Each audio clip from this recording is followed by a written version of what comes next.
welcome you in to the Small Ball Podcast alongside Christian Dennis and our great producer, Matt Grenier. I'm Scott Ayers. Trevor Mikulin is out, and that leads us. Christian's already shaking his head. Christian's, yeah. It's like the 8th episode in a row that Trevor hasn't been able to make a Monday or a show. Yeah, apparently Trevor has different priorities. Other than small ball. Sad. We have a reoccurring thing on all of our calendars that we record Monday nights. And there's been multiple occasions where he either is busy, he made other plans. Seeing a girl. Hanging out with the homies. I thought we were his homies. Yeah. The small ball are his homies. And instead, do you know where he is? Guess where he is, Matt? What? Ogden, Utah? He's in Utah. Wait, is he really? Yes. No, he's not. No, he's not. Oh, is it California? Yeah, he's in Tahoe. Lake Tahoe. This whole time I thought he was in Utah. That is really funny. Did you know where Tahoe was? No. Were you thinking of the other Lake Tahoe? I was. That is in Utah, is it not? No, it's in Nevada. Frick. On the border of California and Nevada. Lake Tahoe is literally on the border of California and Nevada. Oh gosh, this is embarrassing. Big geography guy, I see. Yeah, not for Lake Tahoe. This whole time. Wow, I'm gonna be looking up lakes after this. I'm like, what lake was I thinking that he was at? So he's in California, not Utah. Yeah, or he could be in Nevada, technically. Right. We don't know which side of the lake. Yeah, we don't on. know. Oh, but he probably flew into California. Assuming so, yeah. That would make a lot more sense. Okay, so Trevor's in California. Or Nevada. Or Nevada, not Utah. Nope. No chance. That's a horrible idea. And he is, he's out of the picture. So, with that being said, Christian, we were talking. Mm-hmm. We might have to start. Taking applications for the Small Ball Podcast. Yeah, so if you're a basketball fan and love supporting a small market team like me, like Matt, we are looking for another host to join our podcast here. We're looking for someone who's committed. Yeah, someone Anything who else? wants to be here. Yeah, any other requirements? Like, do they need to be a Kings fan? No, preferably no. not a Kings fan or a Nuggets fan, because we have those two covered. Or OKC. Or OKC. Yeah. So if you're not a fan of those three teams and it's a small market team, submit us an application. We might take. We'll start looking through them. Don't need to know geography on this show. Nope. Or basketball. Or really basketball. Matt, I know. But not me. I love basketball. You love basketball, but So. And obviously, if Trevor figures it out, this is more of like, usually when you go into HR and you get written up, it's usually held in privacy. This is more of a public scolding. Like, hey, stop going to California/Nevada and help record the Small Ball Podcast. Yeah. Yeah, I mean, he's our crutch right now. This is the reason why we're not taking off. Yeah. I was saying that. I was like, why aren't we getting sponsorships? Yeah, let me tell you, that LaCroix, yeah, that was not free. This was not free. We got to pay for that. To pay for that. It's because they want consistency. They want someone that they can rely on every Monday night to record a podcast.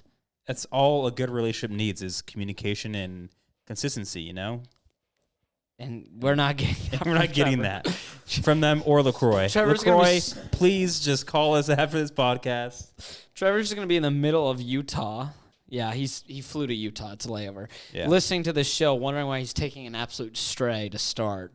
But he knows why. But speaking, I keep saying Utah, but speaking of Utah, the Utah Jazz, 10th in the Western Conference. And Christian, I'm kind of shocked that they're still in this position. They're tied with LA. They have the tiebreaker right now with LA to be 10th. They've got OKC just right behind them. But honestly, they made moves at the deadline. It's like they're selling. And yet here they are. They're still competitive, and they're still in that last play-in spot with 20 games to play. Yeah, I don't know what to do with them. It's like one part of me is like, let's go Utah, let's keep playing, let's keep fighting, Lori, just keep having your year. And then another part of me is like, Utah, I need you guys to lose because I like the team that you guys have, and getting a high draft pick would look really nice for your future here. Yeah. But I don't know. I also like the argument of, Utah keep fighting and keep the Lakers out. Yep. Because if they keep winning, then the Lakers can't pass them. So there's just a lot of moving factors here. Like, what does Utah do? What's their direction? And the hard thing is, too, at this point in the lottery, they're not going to they'd have to get lucky in the lottery to move up in the draft, because right now they wouldn't be a top 5 pick. And you can still find great talent outside the top 5, but this feels like the draft where you want to have a top 3 guy. So for Utah, though, selfishly, I'd love for them to finish in the play-in to keep LA out. Selfishly, as a Nuggets fan, I'd love to see them finish 8th in the West. But yeah, truthfully, it almost makes sense to keep competing in games and maybe see some losses start to hit that column, because you're getting great experience for young guys. Lauri Markkanen has proven that he can be, the head of this team. How do you build a successful team around him, though, will be the next question. Yeah, right now they're currently slated at 11th best odds in the draft, which normally if you're those types of odds, you will be the 11th pick. And just looking on Tankathon, the player that would go 11th is Grady Dick. Wow, from Kansas. So, hey, give him size, give him some shooting. It's like, I imagine him being side by side with Markkanen, though, which would, I guess, one would be the 3, one would be the 4. Maybe Dick could play the 2 as well. Yeah, I mean, when it comes to the NBA, shooting is such a key there. So, I mean, he would find himself on the court. And I think, the coach in Utah, whose name is escaping me right now, would figure it out because he's just such a bright basketball mind. Will Hardy? Will Hardy, yep. Will Hardy, he's been with the Celtics. He's been with the Spurs. So he's had a lot of great mentors. And you're just seeing what he's doing in Utah now. He's awesome. What he's done to help elevate Lauri's game. He gave Lauri the ball and said, go be that player you were this summer when you were playing for your national team. Go be the guy. And Lauri's just took a huge step. He has. And he keeps Utah in a lot of games. Yep. It's not like Utah is just stumbling into wins. Like, they are competitive with everyone. THT, whose career kind of felt dead, these trades, these moves get made, Beasley, Vanderbilt are gone, and THT stepped up and started to play good basketball. He's done a really good job with the roster he has. I think as a small market fan, I want to see them make the play-in, just because I don't think anyone expected them to do or have that kind of success. That would just be overall I think, a really fun basketball story. I would agree. And to kind of go more into like what happened this summer, kind of transitioning from, Utah's team, I kind of want to talk a little bit about the Cavs here. Oh. Because they made that big trade, and now the Cavs with Donovan Mitchell are playing really good basketball. Yeah, they are. They're currently the 4th seed in the East, and they're just, at the time of this recording, 2.5 games behind the 76ers. And Scott, I want to know, do you think that they can catch the Sixers to be the 3rd seed, and do they want to? Well, at the time of recording right now, the Cavs are up 1 on the Boston Celtics with about 25 seconds to go, so maybe that'll affect my answer. If I'm the Cavs, I want to. And the reason why is the New York Knicks are currently slated at the 5, the Nets at the 6, and then you've got Miami, Atlanta, Toronto, Washington. If I'm Cleveland, the Knicks are probably the last team I want to play right now because they are playing great basketball. Julius Randle is a dog. Jalen Brunson is a dog. Thibodeau has it figured out right now in New York. And they are just – I don't see the Knicks as a team that will win the East, but I see them as a team that will cause a lot of problem for top seeds in the East. So if I'm Cleveland, I think you obviously want the 3 seed. To catch them, though, it's only 2.5 games. I have to check to see if they even have any more head-to-heads with Philly. But I don't know. They do actually have at least one more. Yeah, they have just one more game with Philly. I'm going to say they're not going to catch the Sixers. I think the Sixers are just too good right now and just the better team to catch the Cavs. Yeah, I mean, the Sixers would definitely have to sit some players for the Cavs to try to catch them. But this is just classic NBA script right now. We got the potential first round of the Cleveland Cavaliers and the New York Knicks. When all summer, all you heard was Donovan to the Knicks. Knicks are eating Donovan. And it's like they're going to meet in the first round, and Donovan Mitchell is going to go buck wild. Yeah. He's going to be running around, dunking and shooting all over the Knicks, and it's going to put Knicks fans in even more misery. See, that's the thing, though, because I know you probably don't want to play the Knicks, but the satisfaction of beating the Knicks, if you're a Cleveland Cavaliers fan, would be at an all-time high. It would be similar to what Trae Young did to the Knicks a few years ago. And Donovan Mitchell is that caliber of a player as Trae Young. I really do believe that. And the Cavs are a team, there's not a team that they match up poorly with. They've got a really good backcourt. They've got a really good front court. I could see them beating the Sixers in a 7-game series.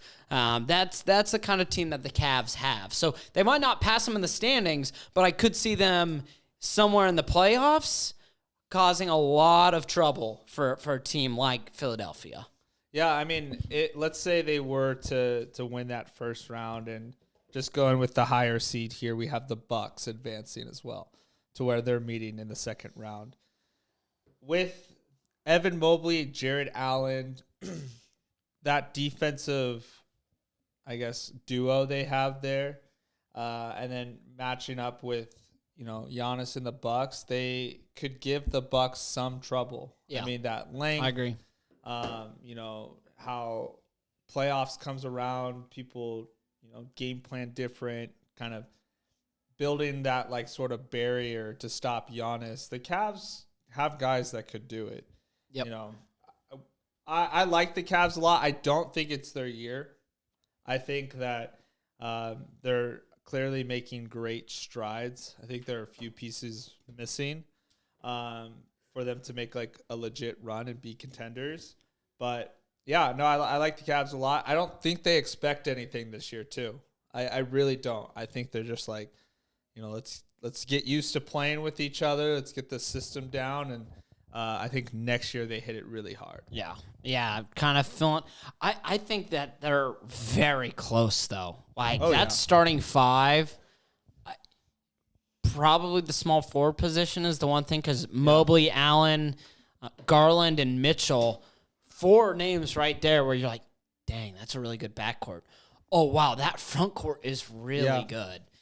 So it's like you don't even need a crazy good small forward, but maybe a really good 3-and-D guy. Yeah, I mean, even their bench is pretty good too, with Karis LeVert, Ricky Rubio, and you throw in some hustle plays from Cedi Osman. It's like that's decent bench there. But yeah, kind of exciting to see what the Cavs end up doing this year, because they have the firepower to make some noise, and if not, then I'm expecting them to be pretty strong next year. Yeah, they're laying that foundation, especially with it being Donovan Mitchell's first year.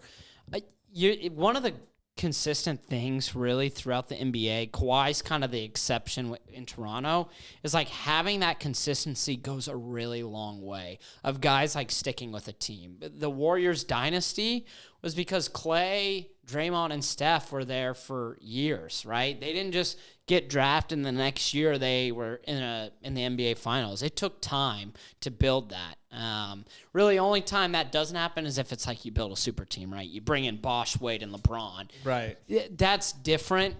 but for teams who can't do that, for small market teams, it's all about building that foundation. And then, okay, now we have that team chemistry.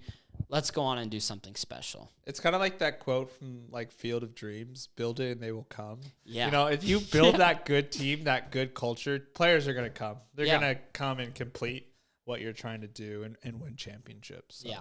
No, that's poetic, and one thing that's been poetic is seeing the Minnesota Timberwolves have a little bit of success. They've won 3 straight games, went 5-6 in the month of February, which kind of helps resemble what they've done all year. It's been some good highs, some bad lows.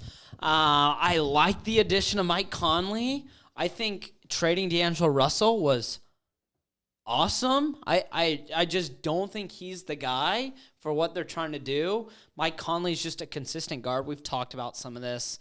But yeah, now they're in this home stretch of trying to stay out of the play-in, and it's going to be really tight. But I think there's a lot of possibilities because Anthony Edwards is playing his best basketball right now. Yeah, he's playing incredible basketball. I mean, this year it's clear and obvious that, he was an all-star.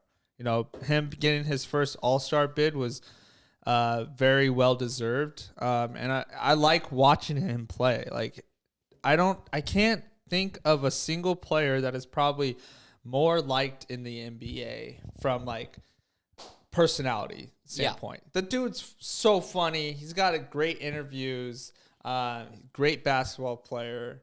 It's his team.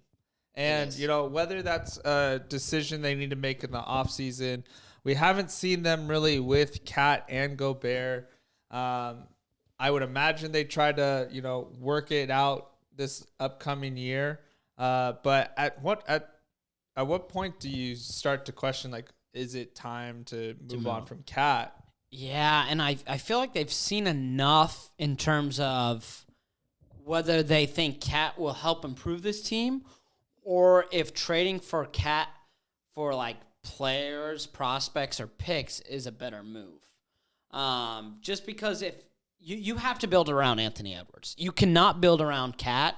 You have to build around Anthony Edwards. He's more reliable. He's a more potent scorer.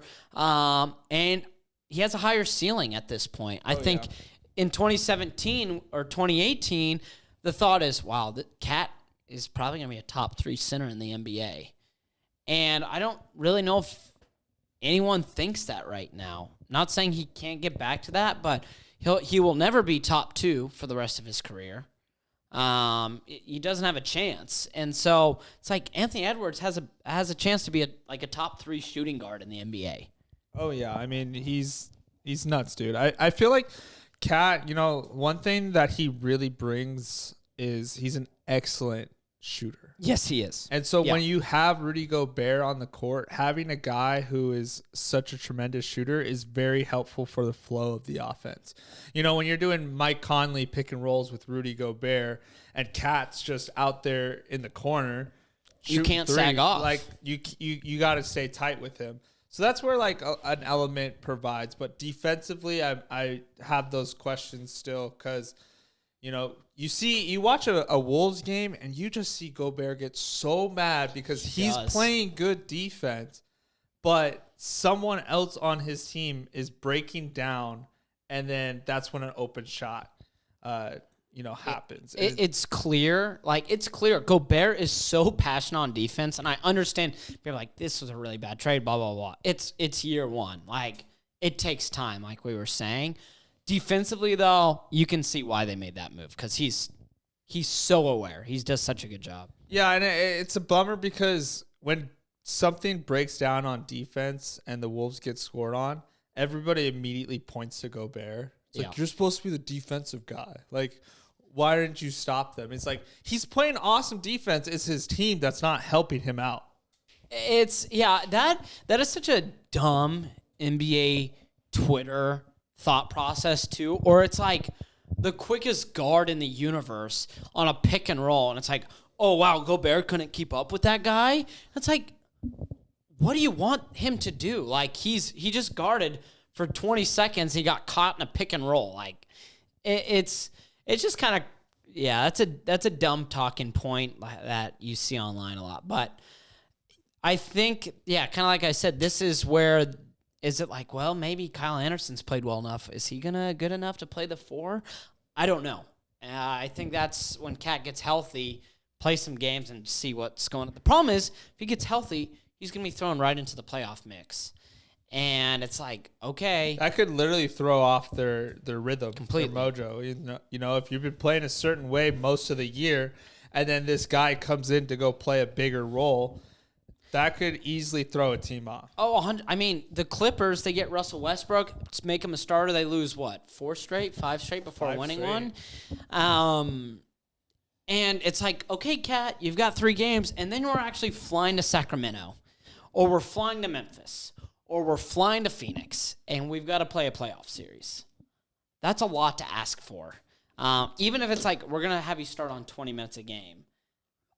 It's just, it's a tough time of year if you haven't played. And these are pros. Like, he's a professional. If it's one of us, like rec league basketball, after a year, I mean, that would be a tragedy to watch on the court. But still, it's a lot to throw in this point in the season.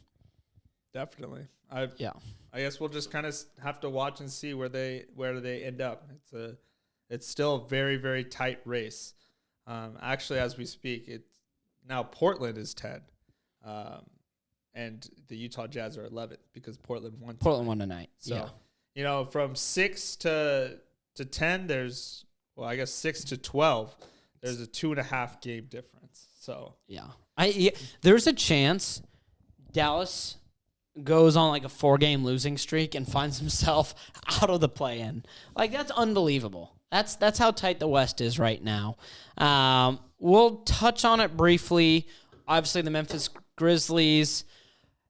If you could draw up a bad week, you probably couldn't draw up the weekend that the Memphis Grizzlies have. No. They lose primetime game against Denver, a chance to improve their chance of getting the 1 seed. Then that night, footage comes out. John Morant at a club allegedly had a gun. If you've seen the video, he clearly had a gun. He had a gun. And there's been plenty of people who have talked about, like, and that's not what but I think we should talk about is, what does this mean for Memphis? Now that Morant will be away for an indefinite time, I mean, what are expectations? They played well against the Clippers for 3 quarters before falling apart. Sacramento and Phoenix are right on their tails. We could see Memphis drop to as low as maybe 4th or 5th, but, I mean, what's the expectation if you're a Grizzlies fan? Man, if you're a Grizzlies fan, just buckle up and just, find something to hold, because it's going to get wild here. I mean, even on top of the news of Ja Morant, who's going to be out for indefinitely is what they said, and that could literally mean anything. But Brandon Clark tears his ACL. Yes. Or not ACL, Achilles. Yeah. He's out for the rest of the year. And then on top of it, I mean, on a smaller note, Dylan Brooks gets suspended 1 game for having 16 technicals for the year. And every 2 technicals he gets from here on out is another suspension for a game. Jeez, man. So, yeah, all of that happened on 1 single day. 1 day. That game in Denver.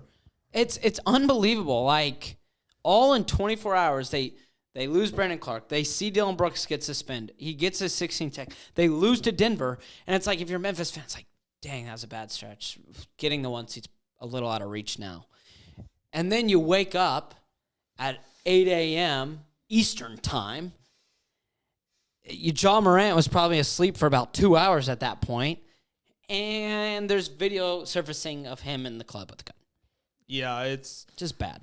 I think the Grizzlies will kind of stay afloat because they've, we've seen it last year where they played really well even without Ja. Tyus Jones is a fantastic backup point guard.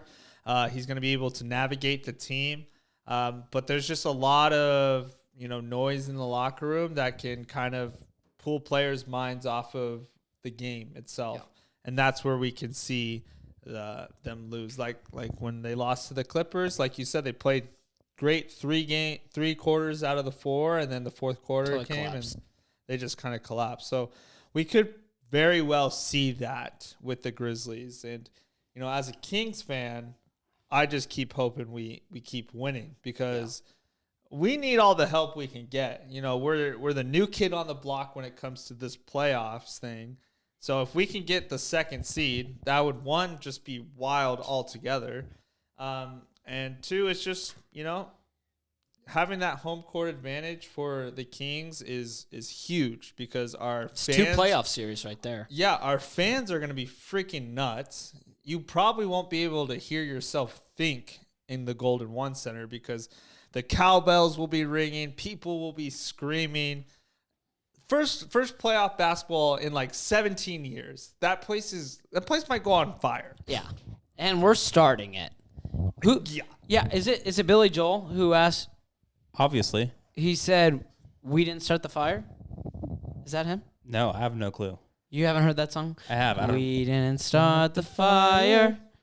I don't think that was. I don't think it was. I said Billy. That feels really wrong. Can you look that up while I make this point really quick? Yeah. I was just gonna say we're the ones who are starting the fire. We're starting the fire. You think of this: Denver 1 seed, Sacramento 2 seed. Whoa. This podcast, we would go from like. Oh, it is Billy Joel. Nice. We didn't start the fire. We didn't start the fire. We'd play it, but we'd get copyright claimed, wouldn't we? Yeah, obviously, because we can sing it, We might sound too much like them. So Yeah, good point. True. Can't run into that. Yeah. Us 1, or Nuggets 1, Sacramento 2. This house podcast becomes the greatest thing on earth. OKC 3. OKC 3 for Matt. That would be OKC would literally have to like win out for them to be We're there. Doing okay. Yeah. No, absolutely. I see what you did there. Yeah, that was nice. Let's go to you, Matt, and then we'll finish with the Trevor Tracker. Yep, Trevor Tracker. So let's go to our OKC expert. For those first time listening to the show, we had Matt pick a team about a month and a half, 2 months ago now. Yep, I picked a team with the little spinner Randomizer. Yep. So I got the OKC, the faithful OKC. The OKC Thunder, and the hope is if you're listening, we want to be able to send Matt to OKC. So every show, we just talk about it, and I'm hoping that I get a call from someone who's like, "Hey, I've got a spot in OKC. Yeah. I know a place that you can book a $90 flight. Oh. Get him out here." We should just spam the mayor of OKC.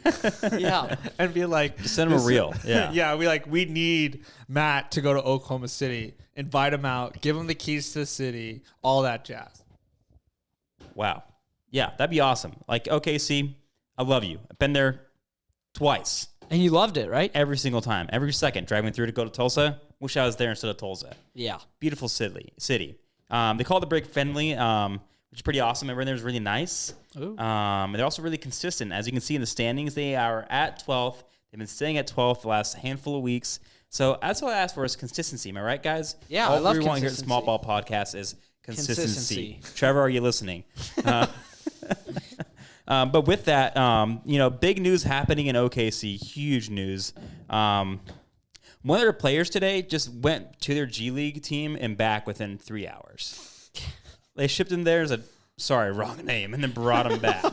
And that Do you know dude's who it name, was? Yeah, I cannot pronounce it. Okay. It is Aleksej Pokusevsky. Oh, Poku. Poku. Yeah, Poku. Yeah, just as call him everyone Poku. knows. That's Yeah, what everyone calls him, Poku. My boy Poku had a scare today. Woke up, going to G League. Went to lunch, come back. Because I think he was hurt for a little. He was. Yeah. He's been hurt since December 28th. So they probably wanted to send him to G League to get some reps. He's just getting some extra conditioning in. Right. Yes. So with that, the number that he wears on his jersey is number 17. Okay. Right. And Sure. so, of course, this fact sheet, big OKC guy. Yep. 17 on this sheet is ever get a ticket for an expired parking meter? Yeah. Have you guys? I have not known. No, I've had it once. I've gotten it once. It's so ridiculous. You makes me even more mad is that ticket, it came from the OKC, from the Big Friendly. It started off in OKC. I guess for some reason they need to make some extra cash downtown. So Oklahoma City was the first place to install these, leading to their widespread popularity. You're welcome. Wow. You know, a lot of the facts you gave us about OKC were pretty cool. This one stings. Yeah. Because now it's always good to have a source that we can all dislike. Yeah. Right. That's so random. Like, I would not have pictured Oklahoma City to be the city that implements that. I would think like San Francisco, Portland, or like LA, you know, those cities that have a ton of like packed area and no parks. So the only reason I can think about it is like Oklahoma probably doesn't have a whole lot of taxes. So the government needs to make money somehow. Parking meters, easy, right? Like OKC, come on. Like Sonic headquarters is there. There's a lot of people going to OKC, right? Pop in place.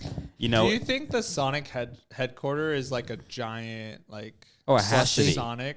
You can like roll up and people are. But instead of on the rollerblades, they're just in suits. Yeah, they're in suits. They're hoping and to do CEOs business like, with you. sorry guys, I got to leave this meeting. Got a little hot dog to go deliver real quick. But yeah, I mean, like OKC, it's what, number 8 for business in the United States? Yes. Yeah, that's true. Yeah, they sell the most Girl Scout cookies. Girl Scout cookies. Come on, we know these facts. I'm a big OKC guy. Huge. Yeah. So obviously they didn't generate revenue in the state. So. Not enough. Golly, well that's a mess. Yeah. Matt, thank you for sharing that fun fact. That was Matt Facts, and if anyone is hoping to get facts with Matt in Oklahoma City, please contact us. Please. We want to ship them to OKC so bad. And that leads us to our final segment. He's not here, of course. Rest in peace. He hates Mondays, apparently. Yep. He hates Utah, and he loves Lake Tahoe. Yeah. It's our Trevor Tracker. If you're familiar with this, Trevor, a couple weeks ago when they fired Nate McMillan, he made the comment that he believes that the Atlanta Hawks will finish 3rd in the Eastern Conference. And it's time to track and check where the Atlanta Hawks are in the East. They are 8th in the East. And they are currently 5-5 in their last 10. Yeah, you know, they start off 2-0. 2-0, which was, you know, we're like, wait, Trevor might be on to something. And then they lost the game. Yep. But then they won a game, and now they lost a game. They lost a game to the Heat, and they're tied with the Heat again. It's just, he said that they were going to win 19 of what, 22, 23? I think it was 19 of 23.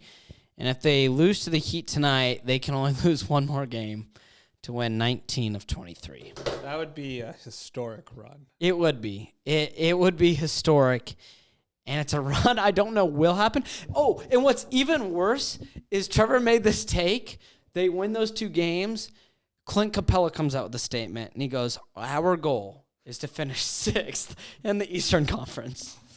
So if the Hawks just had higher aspirations, they could probably get it done. They probably would get it done. That's why Trev needs to get involved in that organization. Considering he believes 3rd, the players believe in 6th, there's an issue right there. Oh, yeah. That just shows right there that their mindset is like, we just want to make the playoffs. They don't want to win. No. Thank you, Matt. No, they don't. And it makes me sick. To my stomach. To Matt's stomach and to my head. So, yeah, obviously I want to give Trevor a chance to rebuttal next Monday. So, Trevor, if he shows up. If you show up next Monday, Trev, give your chance. We'll create a new goal for your Hawks. Because I think 3rd might be out of the picture at this point. But yeah, maybe we get a different goal for the Hawks. Yeah. It's like on New Year's, you have that goal of going to the gym 5 times a week. Mm-hmm. Well, we've missed a couple weeks. Let's change that to maybe 3 times a week, and we'll go from there. Yeah. So that's good. Yeah, it's always good to end a show on an analogy. We love that. So for our great and wonderful producer Matt and Christian Dennis, I'm Scott Ayers. We say so long for now, and we will see you next week. Please DM us your applications at Small Ball Podcast.